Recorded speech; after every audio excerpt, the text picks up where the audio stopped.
திடீர்னு பார்த்தேன். அவங்க சொன்னாங்க உங்க பேட்டி எடுக்க போறேன்னு. சரி சாமி. நீங்க யாருன்னு எங்களுக்கு தெரியல. நீங்க யாரு? என்னோட பேர் வந்து பாத்தீங்கன்னா முத்துசாய் ஞான சித்தர் பர்வதமலை. ஓ, பர்வதமலையில இருந்து வந்திருக்கீங்க. ஆமா.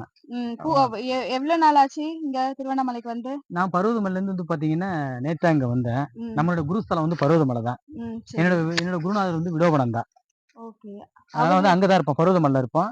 நம்ம ஸ்ரீபெரும்புத்தூர் பக்கத்துல சிவாலயம் வச்சிருக்கோம். சொந்தமா சிவன் கோயில் இருக்கு. இங்க வந்து பாத்தீங்கன்னா நம்மளுடைய தியானத்துக்கு இங்க வருவேன்.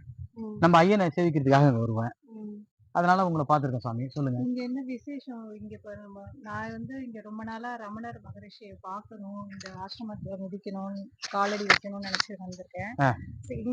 இங்க இருக்கிற புதுமைகளையோ இல்ல இங்க இருக்க அதிசயங்களையும் தெரிஞ்சுக்க விரும்புறேன். அதை பத்தி சொல்லுங்க, உங்களுக்கு தெரிஞ்சதை சொல்லுங்க. என்னன்னு கேட்டீங்கன்னா, நம்ம வந்து திருவண்ணாமலைன்னு சொன்னாவே எல்லாரும் சொல்லக்கூடியதான் நானும் சொல்றேன். திருவண்ணாமலைன்னு சொன்னா வந்து அக்னி என்னன்னு பாத்தீங்கன்னா ஒவ்வொரு வீட்லயும் அக்னி இருக்கு. அது யார் சொன்னாங்கன்னு தெரியாது, நான் உங்களுக்கு சொல்றேன். நம்ம எல்லார் வீட்லயும் ஜோதி ஏத்துறோம். அந்த ஜோதி எதுக்காக ஏத்துறோம்னு சொன்னா அருள் பெரும் ஜோதி தனிப்பெரும் கருணுன்னு சொல்லுவாங்க. அந்த ஜோதியானது வந்து பிரகாசமா நம்மளோட தீய சக்தி எல்லாம் எரிக்கும்பாங்க, முன்னோர்கள் சொல்லி கொடுத்தது.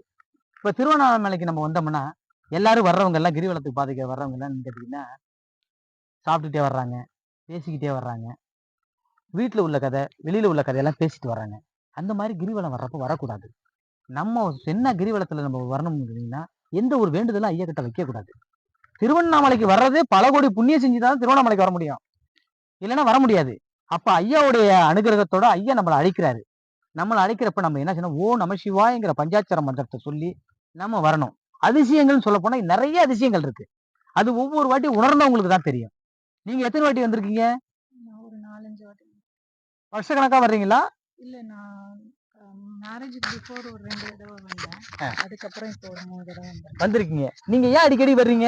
இல்ல, வரணும்னு எனக்கு இருக்கும். ஆனா எந்த ஒரு எதிர்பார்ப்பும் இல்லாமல் ஐயாவே சேவிக்கணும், முடிவெடுத்து வரணும். அப்ப வந்து நாம முடிவெடுக்கிறத விட நம்ம அப்பா உங்களை முடிவெடுக்கிறாரு. எப்படிங்க? அப்ப நம்மளை வந்து அவர் தேர்ந்தெடுக்கிறார். பலாயிரம் கோடி மக்கள் இருந்தாலும் அந்த உண்மையான பக்தன் யாருன்னு சொல்லி அவர் நம்மளை தேர்ந்தெடுக்கிறார். அதனாலதான் திருவண்ணாமலையில உலகத்துல எங்கேயுமே இல்லாம 24 மணி நேரம் கிரிவலம் நடக்குது. எந்த ஊர்லயே நடக்குதா? இதுவே ஒரு மிகப்பெரிய அதிசயம், அற்புதம் இல்லவா? இதை விட வேற என்ன நமக்கு வேணும்? உலகத்திலேயே வேர்ல்டுலயே 24 மணி நேரமும் கிரிவலம் வர்ற ஒரே இடம் நம்மளுடைய அருணாச்சலேஸ்வர் அண்ணாமலையாருடைய இடத்துலதான். இதுவே நமக்கு ஒரு பெரிய அற்புதமா. சிவாய நம்ம மெயினா சித்தக்குறி சேனலை லைக் பண்ணுங்க, கமெண்ட் பண்ணுங்க, ஷேர் பண்ணுங்க.